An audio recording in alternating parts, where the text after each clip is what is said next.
Good evening. Thank you all for joining us for this hour with the experts. We just want to say how grateful we are that you guys have joined us. This is our last webinar for the year. We'll be back in January. But for those of you who are joining us tonight and who have joined us in previous webinars as well, we thank you. We hope that the content that you have received during these webinars has given you some applicable knowledge and some real value that you can take back to your practices. My name is Maggie Neff, and I'll play your host for the evening.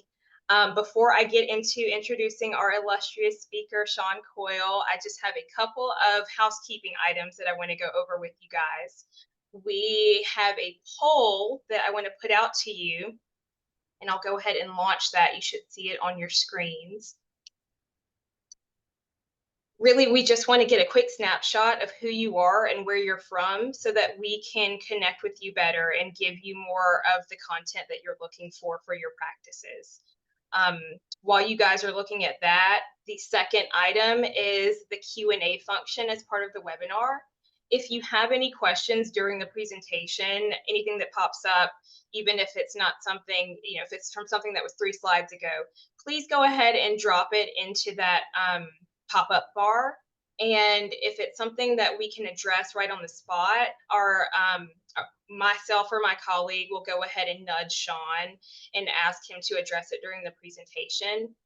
Those questions are only seen by our internal team, but the rest of those questions, if they can wait till the end, the presentation will run for about 40 to 45 minutes, and we will conclude with a Q&A session. So I'll give you guys just a couple more seconds to answer those questions. Thank you all so much. And I will go ahead and introduce you guys to Sean.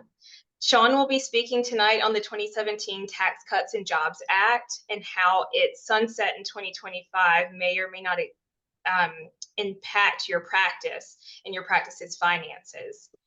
So Sean is our Northeast and New England area representative and broker with Simmons Associates. He brings over a decade of experience working with veterinarians. Having previously spent his entire professional career in banking, he went to work with Bank of America's Practice Solutions Group, where he worked exclusively with veterinarians. He focused there in the New England and New York markets, lending, and he began working with Simmons Associates at the same time. The Bank of America, Sean focused on helping associates become owners through either acquisitions or through startups. Following this role, he left to join a fintech startup that specialized in lending to doctors. In this role at Provide, Sean was tasked with building the brand in the veterinary lending market. During this time, he continued his working relationship with Simmons Associates. And in 2021, Sean took over our office serving New England and New York. Since then, Sean has recently also begun running our Southwest office. Having sat on both sides of the tables, representing both buyers and sellers, Sean is able to look at each transaction from both perspectives, which has helped him become one of the top deal makers in our industry. In addition to his extensive industry experience, Sean also holds a degree in economics from the Rochester Institute of Technology. With that, I will let Sean take it away. Thank you very much. Let me share my screen here.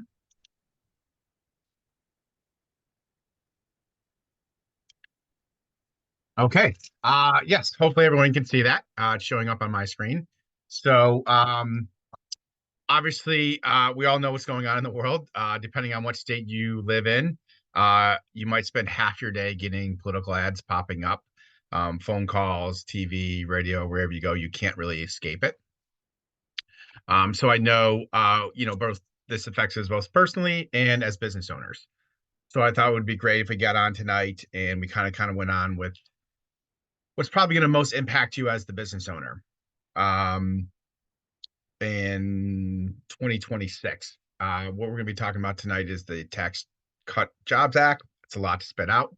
That is going to be sunsetting, which means it's expiring at the end of next year.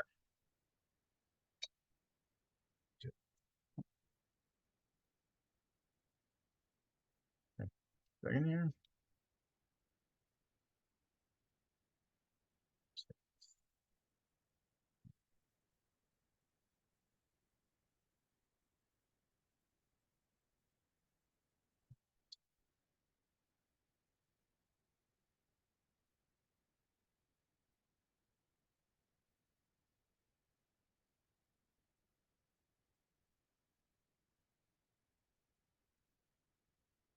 Okay, there we go. That's working.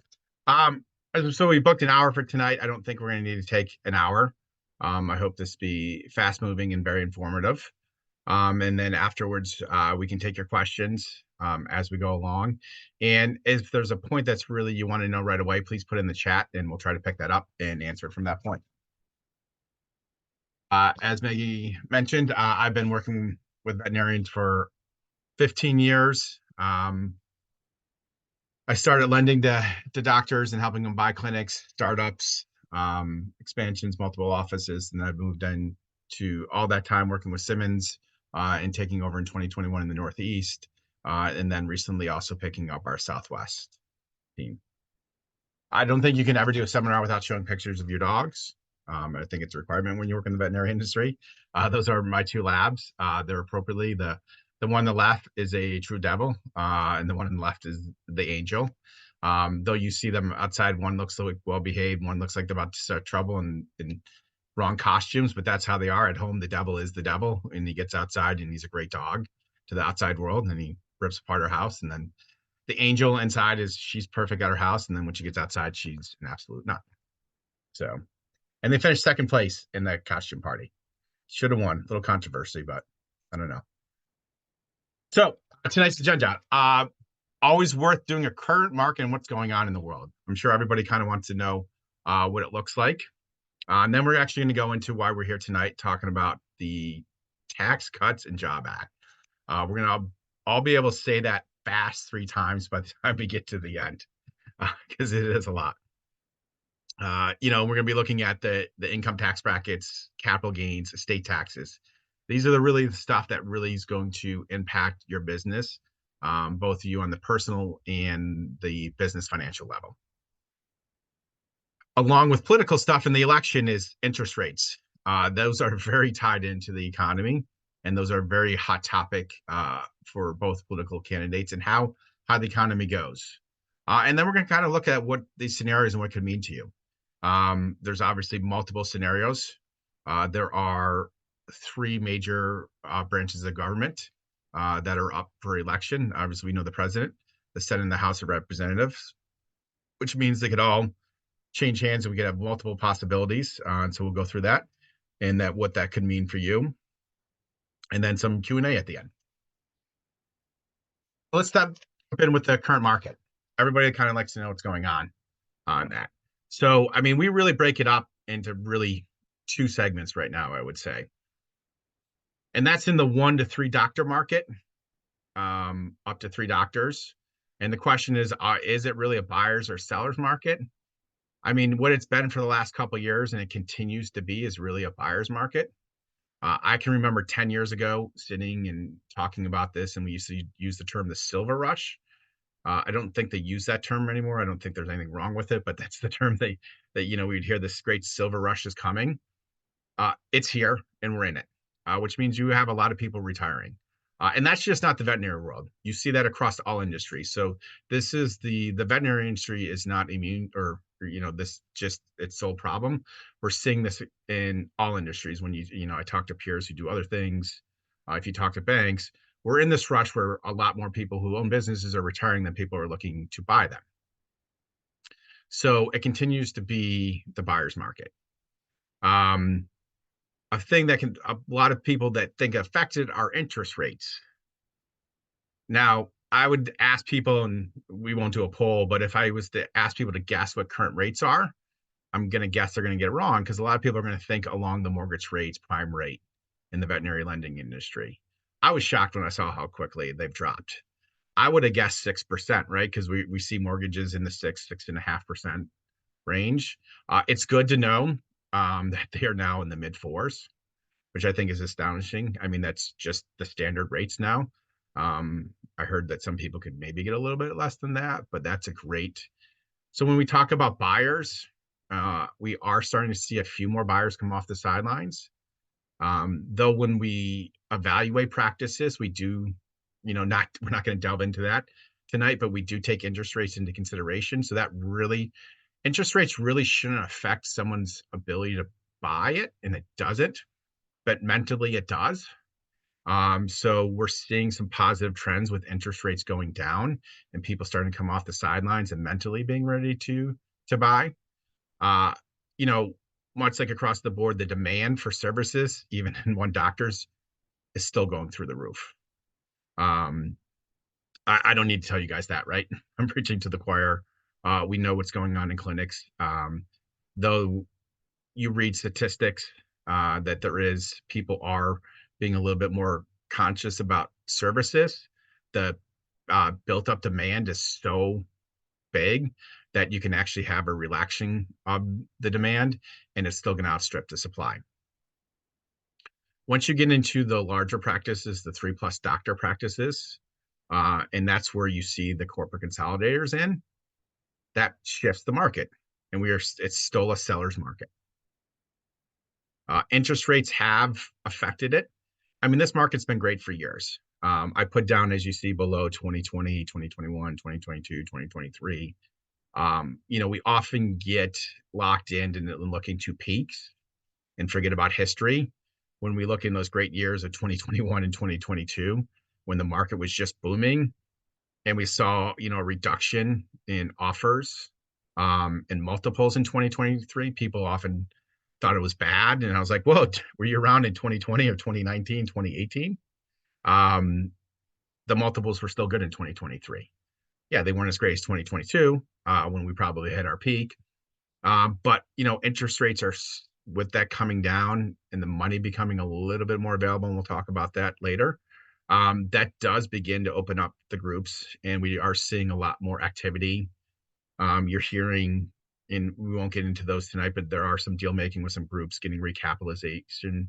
So we're hearing from them that they're really looking forward to 2025 and getting really back in an acquisition growth rate. So that is that's a good sign for the 3+ doctor market, that it is strong and healthy and should continue to be. The future is not guaranteed, but if you were to bet to say, is it going to be good in 6 months? The answer should be yes. So in 2017, we had the Tax and Job Cut Act. One of the major things that came out of that was the change in the income tax brackets. So across the board, income tax brackets dropped their percentages. And that was on your personal level when you filed taxes. And so this was the major cut to the tax-paying population in America that affected everybody. As you can see here, this was what under the previous law, what the income tax bracket rates were. They were 10, 15, 25, 28, 33, 35, 39.6 was your top bracket. Currently for 2025, the IRS just released the new brackets. Now the brackets are adjusted for inflation. That's why they're different. 7 years later, why you see a much larger top number at 731 versus 480. They make adjustments every year up for those. But the brackets currently through the end of next year, you have 10, 12, 22, 24, 32, 35, and 37. So you see and this is where, a lot of people would fall into, both your, people on this and your clients. Let's say families are in that 201,000 to 383. We would sing that, especially in a lot of places, that's the middle class of America, between that 22, 24 up into the 32%.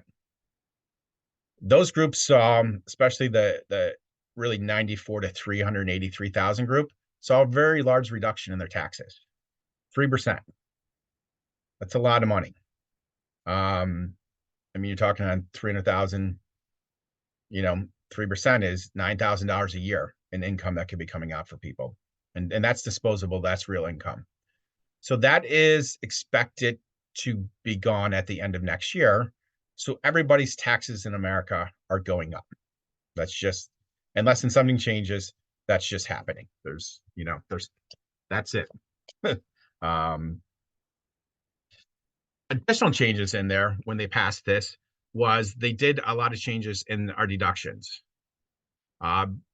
the first, probably the biggest and most controversial, maybe is a term I would use, is what they did is, as we all know, when you file your taxes, you have deductions, and you have a choice between itemizing and taking a standard deduction. One of the biggest itemizations was for what we call SALT, state and local taxes. So obviously, we all know different states have different income taxes for both property and personal income. There was a feeling that high tax states could tax more because they got to write it off on the federal level, so they kept it more on the state level. So the theory behind this was that the government was going to cap that at $10,000 to each state. And then what they're going to do is to make it fair to everybody is they increase your standard deduction. And I used the married filing jointly. So that at the time went from $12,700 to $24,000 as the standard deduction. So the US government said, hey, we really don't want people really writing off a ton of stuff. It's not fair to a lot of people. So we're going to give you a higher deduction if you want it, a standard deduction. We're going to limit what you can write off. And if you can get above that number, you can.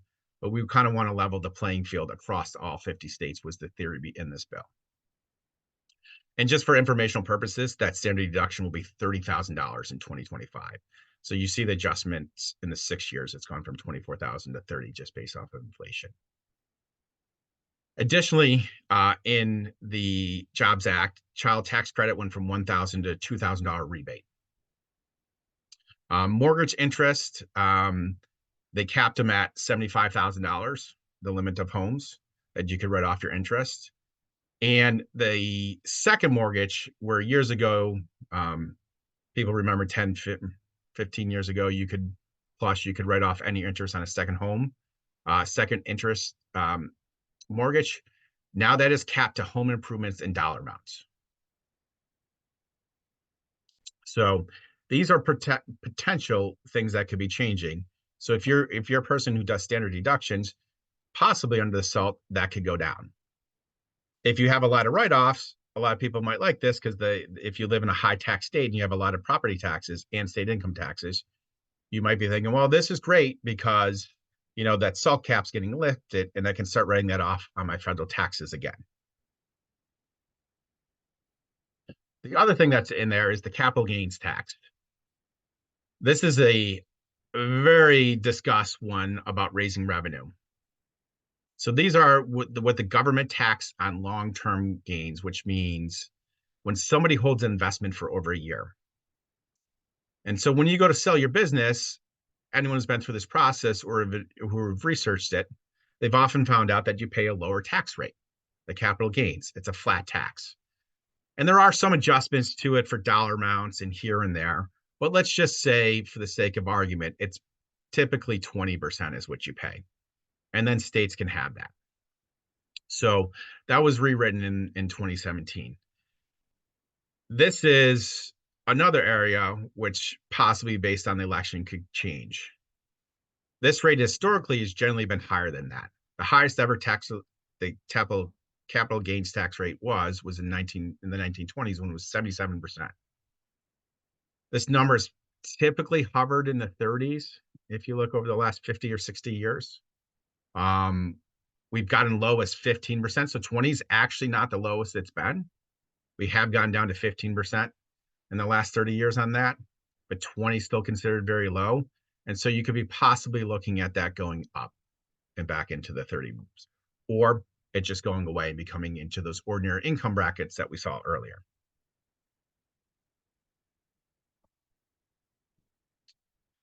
So why do you want to start tax rates, right? First is whether you're selling your practice or not, the income tax rates are going to affect you next year. If nothing happens, your tax rates are going up. If you do sell your practice before the end of 2025, you're going to get into and most likely run into the capital gains rate, which depending on what happens could be, if it's done next year, what's going to be. It's going to be 20% plus whatever is in your state. But the thing I always like to remind people when we're selling why both brackets are important, even if you're selling it, is because you actually don't sell your practice. This is a common misconception. Or for 90% of people out there, when they sell, or 95% who sell their practice, they're actually not selling their practice. You're selling the assets of your practice. There are some scenarios when you actually sell your practice. Some people who have C corps are able to get someone to buy it as a C corp. Most people won't. As I said, there are some of those one-offs where those scenarios where you have to discount it. But for the vast majority of you are selling the assets of your practice. When you sell those assets of your practice, the government requires you to list what they are, the asset classes. And then you're going to pay taxes on those asset classes.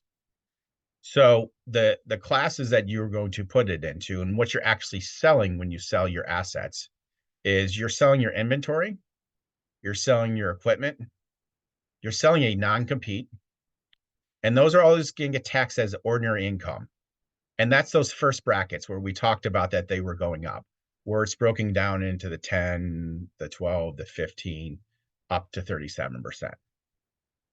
The remaining balance of it, the remaining sale of your assets, is the goodwill. And that's, in essence, what we call the cash flow and the patient list. And that's taxed at the capital gains rate, which is generally 20%. How that number is determined is actually pretty easy.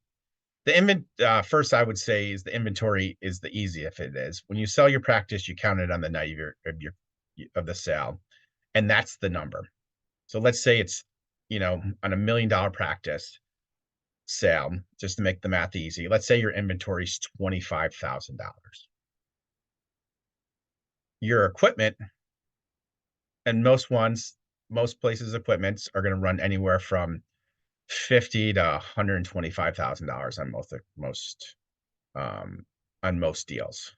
So let's just, to keep the math easy again, we'll say $50,000. So we have $25,000 in inventory, $50,000 in equipment. And the last thing is the IRS does require a value put on the non-compete. And if anybody's quickly asking is, I thought non-competes were getting outlawed. They're probably not going to be, because that's a state issue. And the FTC ruling specifically referenced sales of businesses and said non-competes of those will be enforceable. They always will be, because you're selling the business and you're receiving compensation for the non-compete. So they'll always be valid. But let's say that a non-compete value can be anywhere from, depending on your propensity to compete with a new business, the IRS requires a value put on that. You can generally get away with anywhere from $25,000 to $100,000 for the non-compete value. I've actually seen people be able to put a $0 value on the non-compete value, but that's because somebody's sick and there's no ability for them to work in the future. But let's say in this scenario, it's $25,000. So that adds up to $100,000. So that's $100,000 in ordinary income that will go into those brackets that we showed you earlier. Your remaining value will be the goodwill. So you always back into the goodwill number, which would be $900,000. And that's what you're going to pay the 20% on. So, and that's the largest number, and that's the lowest tax bracket. So that's a very, important thing, that why capital gains when you go to sell your practice is very important to you, and why you don't want that going into the ordinary income brackets. Because in the current scenario, and which it's been for years, is you pay less taxes on the sale of your business. But there is a possibility in the future you could be paying ordinary income, and we'll get to that in a moment. The other thing that's going to be going away is right now the estate tax, or AKA the death tax. The government's moved up the threshold to $24 million, which for most people, they will not incur that. And if you do, that's great. But that is under the Tax Job Cuts Act. They've moved it up to 24 million. They almost doubled it. When this expires, the estate tax is going to drop to $13 million, which means when you die, if you have above that, the government's going to come in and take 40% of that. Now, each state has a different threshold levels. So there's additional death taxes in each state. Some may have them, some may not. I can only speak to the states I I deal with, and the one I know best because I live in Massachusetts, actually has a very low threshold. It's just currently $1 million. Anything above $1 million is taxed in Massachusetts when you die.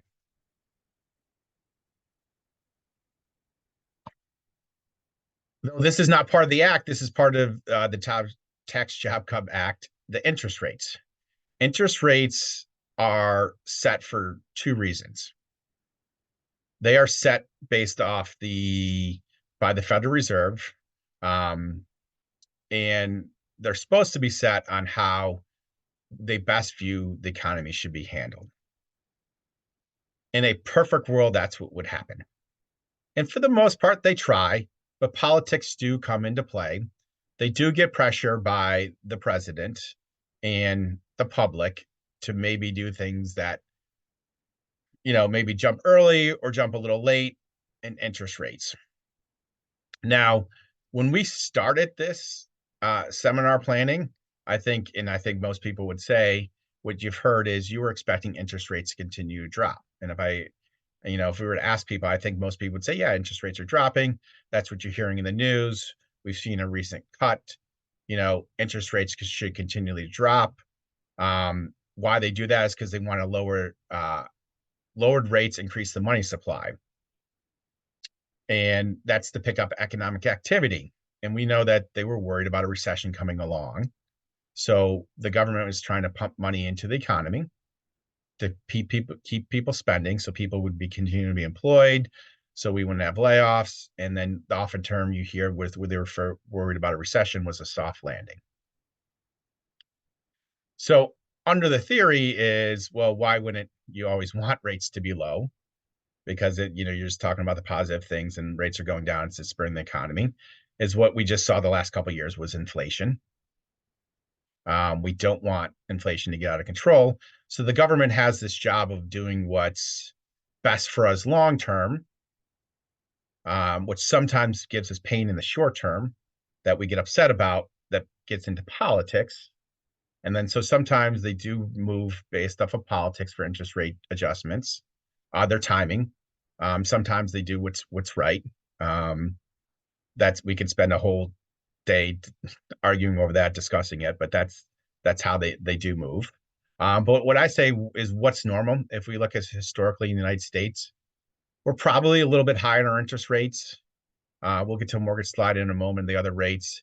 I mean, what you've seen in the last 50 years, 60 years, is probably when we get adjusted rate mortgages in the mid fives and fixed at 6%, is probably what the government and the Federal Reserve would say is a normal interest rate. We're about a half a point higher than that, which is good, because it seems the economy's doing okay, fairly well, I would say.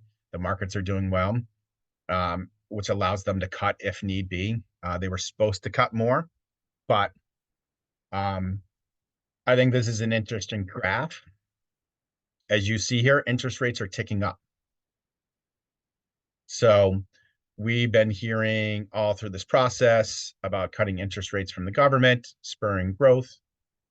We can see along the lines that as the economy, we were coming out of COVID, we had very low interest rates. This is a 10-year treasury. You can see it was below 2% for the longest time before 2022. Interest rates started climbing. We really hit our peak last November.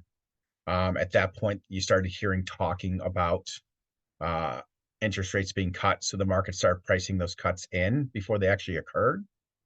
So you see the rates going down. They spiked a little bit in May, but then they really started coming down because they knew the government was going to cut them. Obviously, they were cut over the summer, and you see that drop, and they started going down. And then when we were playing this, I was really planning on talking about the interest rates going down and probably being down to closer, to that 3.4, 3.2%. But look where we are. We're back up. That shows it. The mortgage rates are going back up.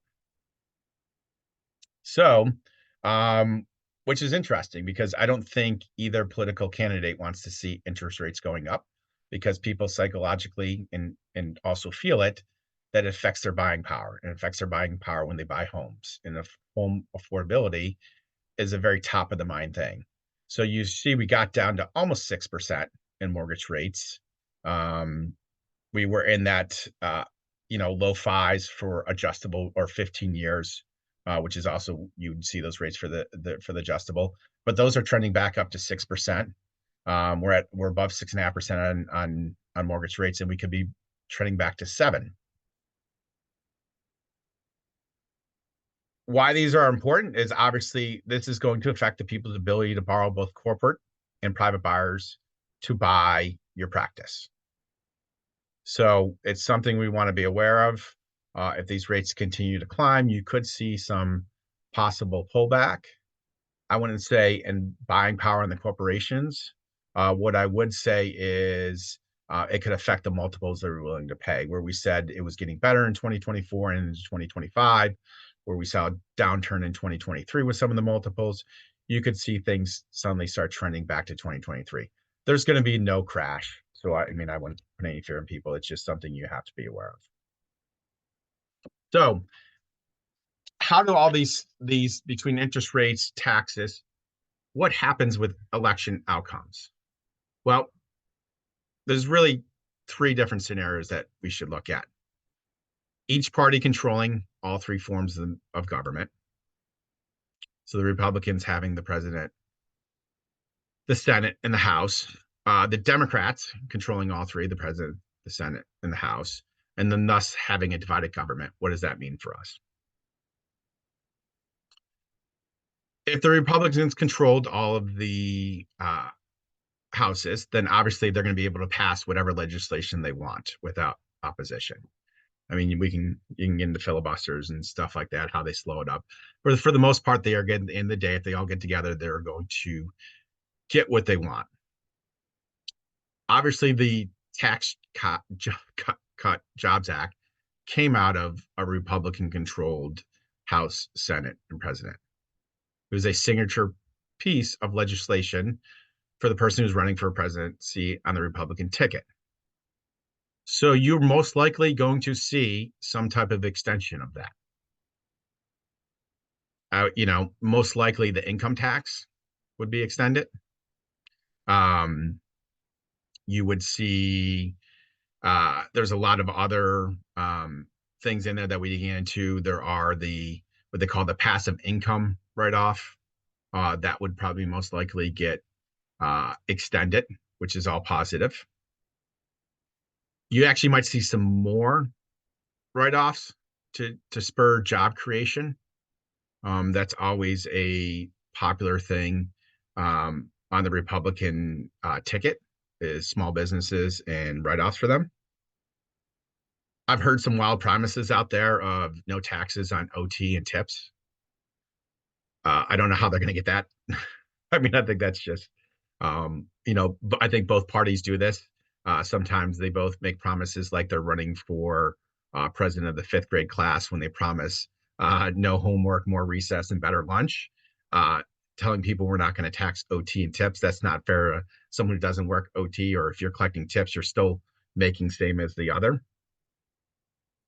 And they'll give some type of compromise on it. I don't think everything's going to stick, but for the most part, one of the compromises is, I know the salt tax, the state and local taxes, is wildly unpopular. So there is rumblings that they probably want to keep that out in there, and that they would get rid of that, and they would allow that deduction to be taken again. Whether that means they lower the standard deduction again or not, who knows? But we're actually going to discuss the salt a little bit later, just as when we wrap up about maybe some practices. Because if you're a business owner and you don't understand that, and you're in a high tax state, I hope that means you're not missing how you write it off through the business, and we'll kind of discuss that in a moment. If the Democrats have control of all 3, you will see the expiration of the Tax Cut and Job Act. That is guaranteed. They will let it die, which means everything's going to revert back to what it was in 2017 before it was passed. Which means income tax brackets will go up. The SALT cap is removed. It's something they want. More itemizations. The child tax credit will go down. is all in there, and a lot of other write-offs. What they want instead, obviously, one of the promises is you hear is the income tax will not go up on the middle class. Um, what's the definition of will be middle class? What's the definition of income taxes won't go it up? So they are going to have to make adjustments. They're not going to just let it expire. They will make a new bill. What you could see is the income tax brackets staying the same, but then where do they get the tax money? It could be some of the brackets staying the same, some going up for higher incomes. One of the more popular things that you hear is capital gains. I think you see capital gains 35 question mark.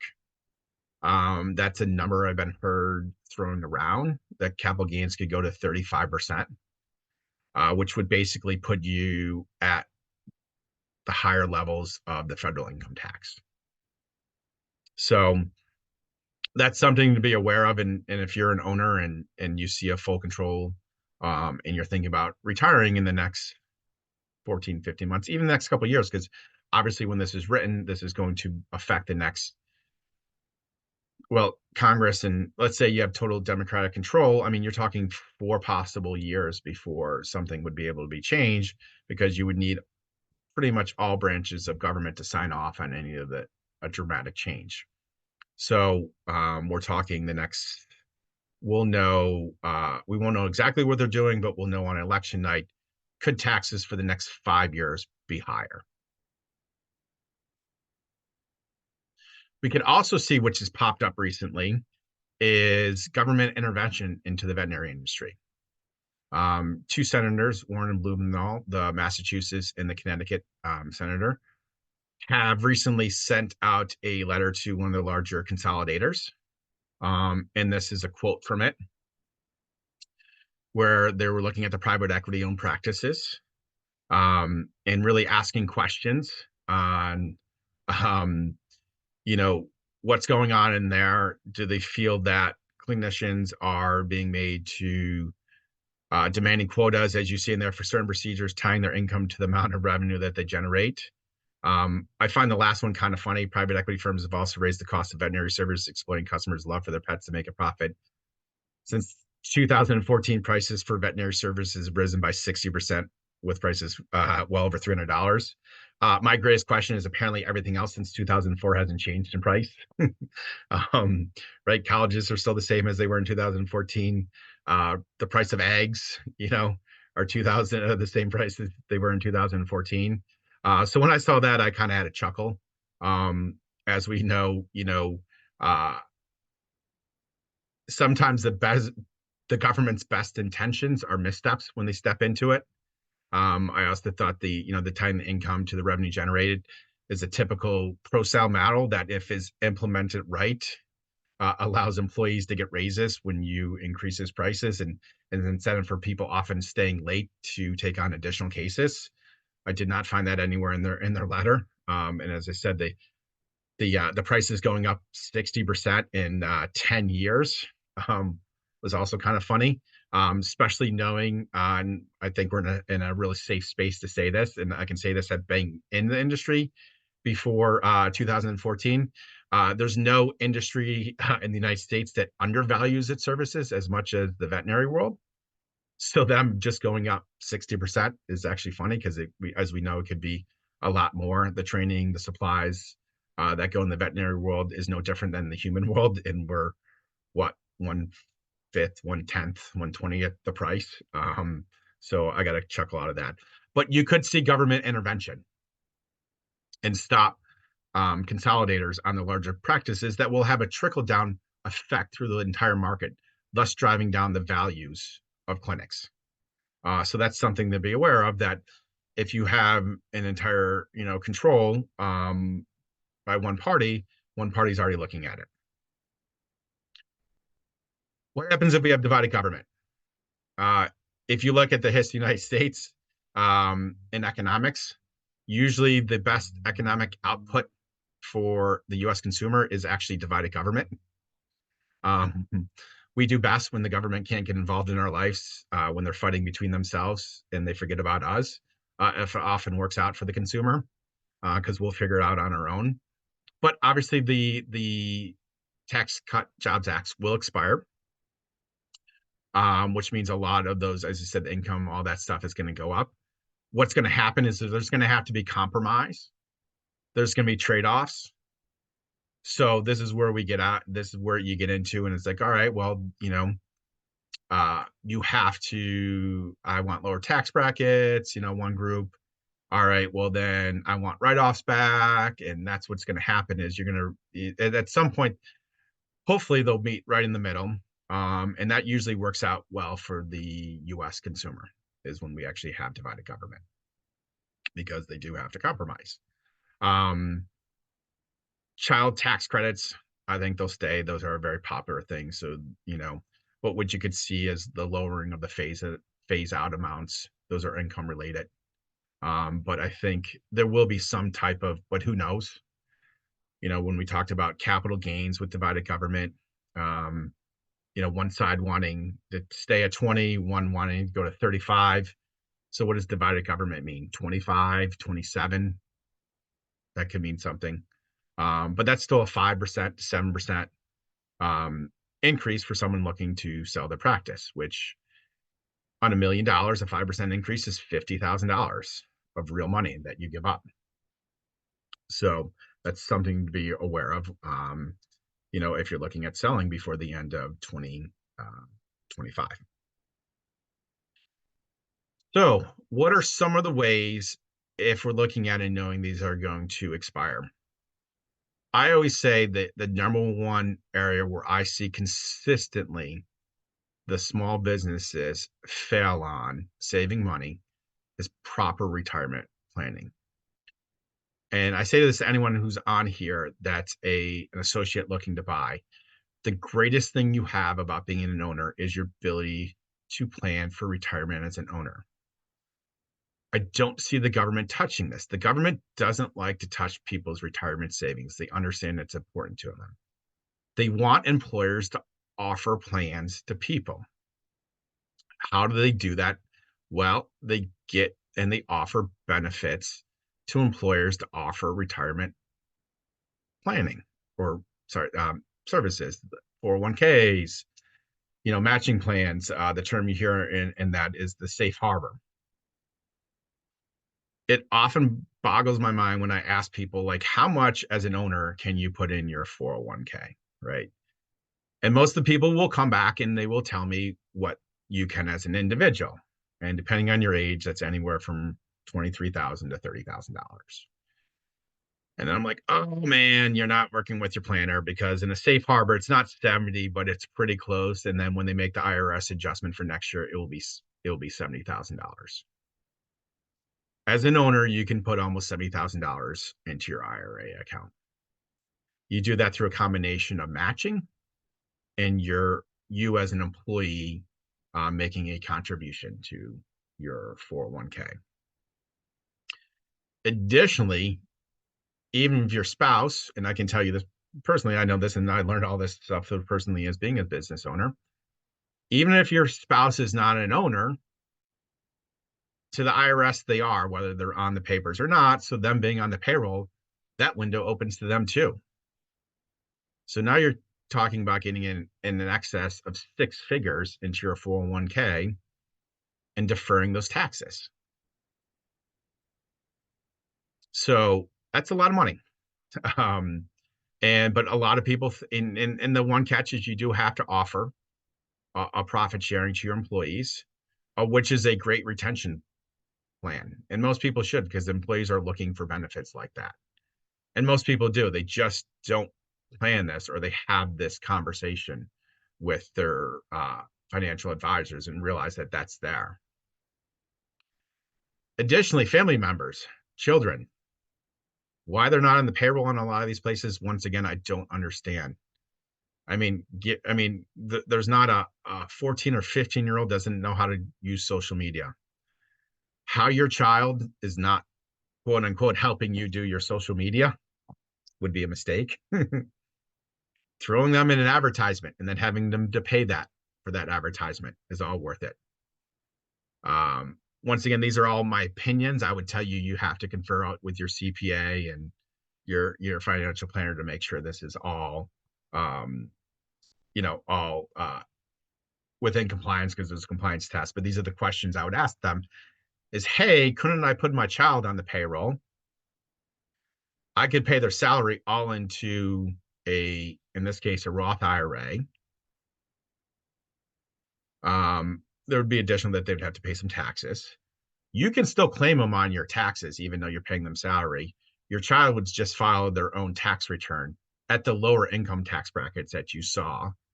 They wouldn't get a deduction, but they would already be in that lower income tax bracket. So you're talking at 15%, where you're in a higher. So you could be moving your bracket from a 35 to 15%. I mean, the one thing you have to understand is you're not going to be touching that money. So, I heard someone actually, when I was explaining this to them, they're like, oh, it's kind of like giving your child their inheritance early. And I'm like, exactly like it is. But you're also locking it up until they're 59 and a half. Where if you put that money in a trust, most trusts give them access at 35. You're locking it up a lot longer. And you're starting them way ahead. I mean, if you got that child to 100 grand by the time they were 20,000 in their Roth IRA, that's going to grow tax free, and even a 7% return, which is for a young person, which means it's going to double every 10 years. That 100 grand at 30 is 200 grand. At 40, it's 400 grand. At 50, it's 800. At 60, by the time they get to it, it's $1.6 million. And that was giving the child $100,000. So I can't stress working with a proper planner and understanding, and making sure they're looking at you as a business owner and you setting it up. You get into terms, make sure you're like, if you're maxing out, on top of that, you're doing a thing called a backdoor Roth, which they would go over. That's a term you would want to write down and ask your financial planner, am I doing that? Because that's another very valuable asset that over time begins to line up. In this retirement planning solution, it's really important to understand the value of your practice. That allow you to be far more aggressive in saving now. As I said, this is your best vehicle to avoid taxes, is your retirement planning. Knowing the value you're going to get out of your practice when you sell it allows you to be more aggressive with the cash you have on hand and putting it into these vehicles and either deferring taxes for a really long period, or paying, in the case of the Roth, paying some taxes now and then watching it grow for the rest of its life, tax-free. And financial planners are also great, giving you a realistic time frame. We often deal with that. I think people often have the wrong time frame. People often figure that they have a lot more time than they do. We often help them bring them down that number. And I think retirement planners are good at that too.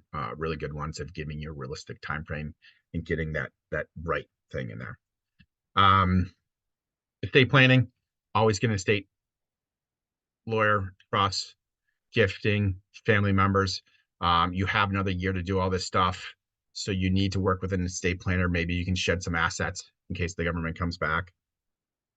Other possible solutions, and this is working with your CPA. Delay major purchases, possibly if taxes are going up, and we know in 2025, if we're sure of it, why do major purchases in 2025 wait to 2026? Same thing with renovations. If you're looking at renovating your practice in the next 18 months, you definitely might want to wait to see what happens in the election, because if you know taxes are going up after 2025, you'd be smart to just wait to do those write-offs into 2026. Make sure your financial advisor and your CPA are working together and that they get along and they're looking at a holistic approach and not an individual approach to each planning. That is where you're going to miss taxes, because they each are going to have their own agenda. And it's not, as I said earlier before with the 401k, family members are huge. If you're going to be leaving money to somebody, you might as well bring them in now in the payroll and have tax planning with them today, because that might allow you to defer some taxes. And the other last bit is a business charitable deduction. Where people often miss this, they don't realize that, hey, we can't itemize. If you're taking the standard deduction on your personal, why aren't you making the charitable contributions through your business? All it has to be is it has to be beneficial for your business when you make it, and then it's not deemed personal. So what that means is, let's say your little league, your child's little league team wants a donation. Well, if your business does it and you tell them they have to put up a sign that you did it, because then that's showing that you did it, you can write it off through the business and still keep it, and still keep the standard anonymized deduction, the higher amount. This is where you have to work with your CPA. It's not that hard to make it a business charitable deduction. The IRS just requires you to make it that it has to be beneficial for the business, which is just simply whoever you're asking to, what you're donating the money to, give you some type of recognition in the business name publicly, so then you can claim that it was furthering your business. And I don't know a charity who wouldn't do that for you, where if you were making a deduction personally, where you said, hey, I want to just give through my business, could you please send out an email using my business name and asking people to use my business? I mean, you're a veterinarian in your community, so it should really come through your business when you're making charitable deduction. Exit timeline. I mean, if you are worried about taxes, you need to get moving now. You can always stop, but if taxes are going to go up, it does take, I mean, private transactions, it can take a year to sell, sometimes even more. The best case scenario is a year. And corporate transactions, you're still 6 to 9 months by the time you get all your stuff information out. So we're well into next year, as far as when the sale goes through. So if you're worried and want to get this done by the end of 2025, really the time is now. I know we went a little bit longer than we've said. I know it's been a lot of information. I could probably spend hours on this. I want to give a very high level overview. What I really do want to wrap up is that there is a realistic chance that your taxes are going to go up next year. You need to work with a financial planner.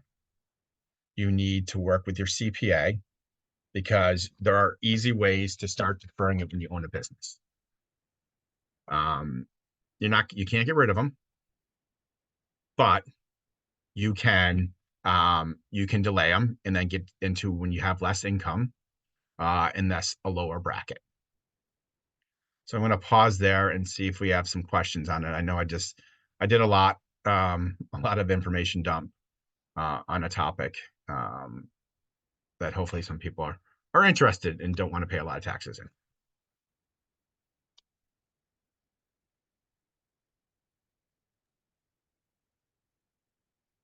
Does anyone have any questions? If you do, there's a Q&A icon that you should see at the bottom of your screen, and you can just type that question into there, and we'll see it and we can get it over to Sean.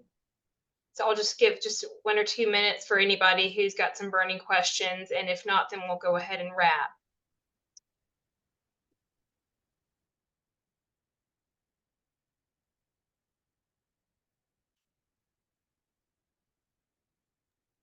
Yeah, someone had asked about what the backdoor Roth IRA is. That's a big miss on people's part.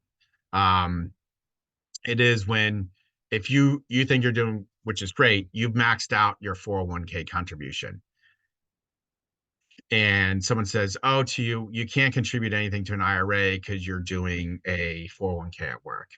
Well, that's actually wrong information. Anybody can contribute money to a traditional IRA, which means that's usually when you put money in and then you write off the money that you put into that IRA. What happens is, if you're doing a 401k at work and you've maxed out your retirement plan through your work, you just don't get to do the write-off on the traditional IRA. So what happens is, you put the money into your traditional IRA, you don't write it off. Then the government allows anybody to convert a traditional IRA into a Roth IRA. All you have to do is pay the taxes on that money, since you, in theory, hadn't paid taxes on them. Well, since you've already paid taxes on them, you don't have to pay them again. Your financial planner just does some paperwork that they submit to the government, and that traditional IRA turns into a Roth IRA, and that money will go will grow tax-free for the rest of your life. And then when you take it out, any gains on that, you will not pay taxes on it. So I'm trying to go off the limits off the top of my head. Below 50, I believe there's $6,500. When you get above 50, you get another 1,000, which is $7,500. Think about that. You do that for 10 years. Obviously, those limits go up every year. Let's say an average of $70,000 is in there over 10 years. If that money doubles while it's sitting in the IRA over the life of it, another $70,000, you're going to pull out that $70,000 tax free. And you just backdoored the government, and that's why they call it a backdoor IRA. It is something that the government would love to shut down, but they can't, because then they would have to shut down for everybody. There's no way that, or currently there's no way in any type of legislation that has that tied to income levels. So someone asked, what are the lowest tax strategies for this year in 2025? That's where you have to work with the your CPA, because it's the legal write-offs is business deductions and retirement plannings. So the person who asked that question, my question is, are you maxing out your retirement? If you are you getting that limit if you're a business owner? If you're not, then you're not having the lowest tax strategy for this year and next year. That's where you have to work with your financial planner. Same thing with deductions. I think the business, the stuff that you can write through your business is often missed.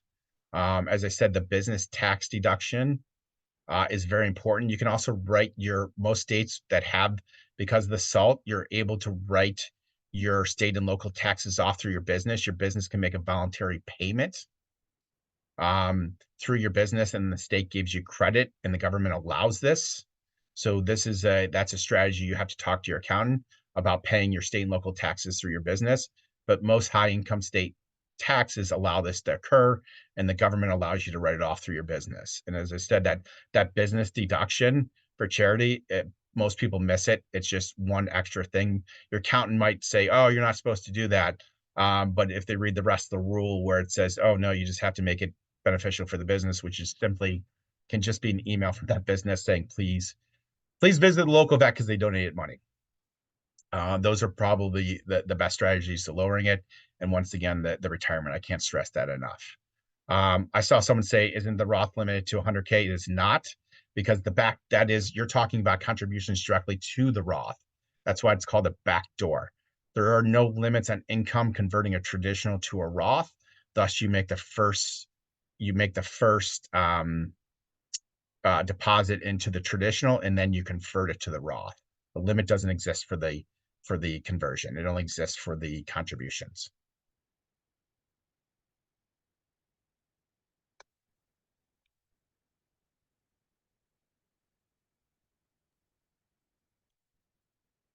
Okay. Hey, anyone with any other questions? We're actually doing perfect with time with just a couple minutes left. I want to thank you all for joining us again. Thank you, Sean, for a very informative presentation and also very interesting.